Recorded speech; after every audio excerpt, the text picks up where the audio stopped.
Nefertari was hired to do a job, a simple job that paid well. The pharaoh wanted her to guard his crypt. He was dying, and his wealth was being brought in day by day, and at night the crypt needed to be guarded to make sure that grave robbers wouldn't be allowed to enter the tomb and steal the pharaoh's riches. So she was given a simple duty. Nothing could be allowed into the tomb, and nothing would be allowed out of the tomb. The first night Nefertari turned a few people away from the grave entrance.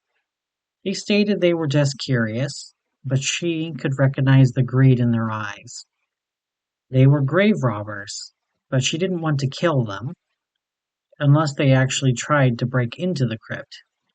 So they were turned away, and she continued to guard the crypt. It was a quiet night, and her bosses were eager to hear that nothing was taken. The next night, however, when Nefertari arrived, she saw that there were chains over the entrance. When she asked Atem, the guard she was replacing, he told her the contractors who were bringing in the gold and other treasures for the Duat heard moans inside of the chamber, calls of ghosts and monsters that would have come from the underworld. So they ordered the crypt chained up, at least until priests of Osiris could come to perform a cleansing of the pharaoh's crypt. And she was told not to loose the chains, or else whatever was haunting the inside of the crypt would haunt her as well. That night Nefertari stood guard, and inside of the crypt she could hear the moans and knocks on the other side of the chained door. Sometimes the chains would even rattle, sometimes for a few seconds, sometimes for hours. Those who did approach the door, when they heard the rattling chains, and they could see the shaking door, they instead ran, more fearful of the ghost than they were of the 5 cubits tall woman guarding it. When Ra's purifying rays came again, Nefertari returned her duty to Atem, carefully washing herself in Happy's waters before she went home, hopeful that any Sekhem, enduring spirit, following her would be washed away. As she slept, Nefertari dreamt of a foul beast on her chest, a dark rat that was as large as her dog. It curled on her chest, causing her to struggle to breathe, the heavy weight making it hard to breathe, and every desperate breath she had, the greedy rat, with a skeletal head, greedily consumed every breath she exhaled, like it was feeding on her ka, her vital essence. And when she woke up, she felt even more scared of the chains. And sure enough, when she arrived at her job, there were more chains, and even stones to barricade the door closed. She heard from Atem that the priests of Osiris would take weeks to arrive. They still had preparations to make, and then they had to travel to the crypt. But rumors had flown across Kemet by now, and now everyone knew about the haunted crypt. While some were curious about the haunting, most were too frightened to get close. Now only Atem and Nefertari would stand guard, and even then the frightful sounds were nearly too much for the 2 guards. Nefertari had to move back some of the stones and barricades because the doors opened just a little as the forces inside of the crypt kept pushing against the stone and chains. So she moved more chains and more stones over to the door, and this was her duty over the next few nights. The door would require more chains and more barricades to keep it closed, and every night the moans, screams, and pounding inside of the crypt grew louder night by night as Nefertari kept the crypt closed.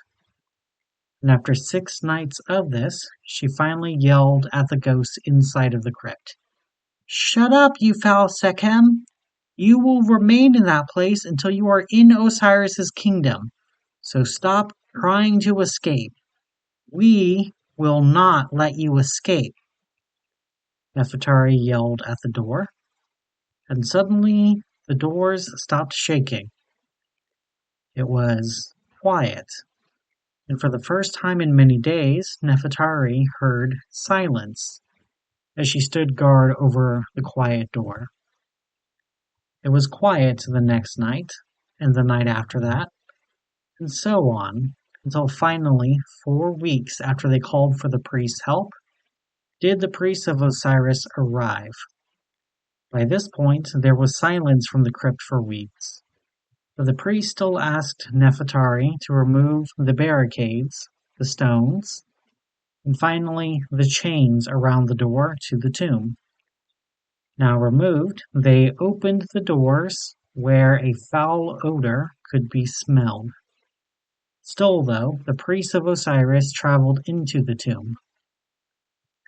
There was silence for at least an hour, until at last the priests returned from the darkness, dragging bodies behind them. Desiccated bodies that wore clothes that resembled the grave robbers from 4 weeks ago.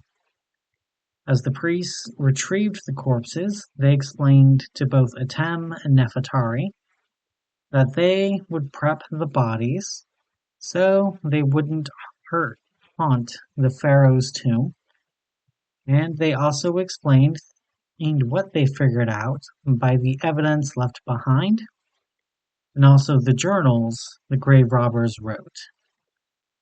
Apparently, the robbers found a tunnel into the tomb, but it collapsed behind them, so they tried to find their way out, pounding on the gates to be let out, but they were kept locked into the tomb. And even though they ate the food left for the pharaoh and drank the beer meant for the dead, they likely could have survived weeks, long enough to be rescued. But one night, the head of the grave robbers, when he was trying to break his way out, he heard a booming voice from the outside.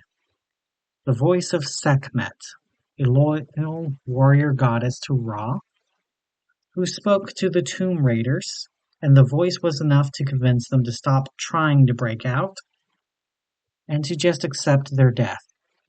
"Shut up, you foul Sekhem! You will remain in that place until you are in Osiris's kingdom. So stop trying to escape. We will not let you escape," the thieves recorded in their journals. And hearing that Sekhmet called them ghosts, they accepted the fact they were already dead. So they stopped drinking and eating from the pharaoh's stores, fearing now that their heart would be consumed by Amut in the halls of Maat. Now confronted with their mortality and the realization that for most of them, oblivion awaited them after judgment. So some of the grave robbers tried to pray for penance, but one of the grave robbers thought that if he could kill the others, he would be released from Amut's wrath. So he killed his compatriots in their sleep, leaving them to bleed out, and he hoped that he would get a better afterlife.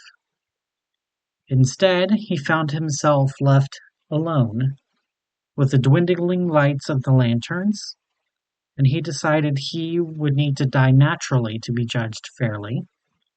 So he waited not far from the entrance, letting himself die of thirst. The priest figured if only Sekhmet didn't speak to the grave robbers, then they could have survived long enough to be rescued by the priests of Osiris. However, the priests were not the one to question the wisdom and choices of the gods, even if the goddess was one they weren't priests of. Still, as the people around whispered about the miracle of Sekhmet, speaking to the tomb raiders to get them to give up on both thievery and their lives.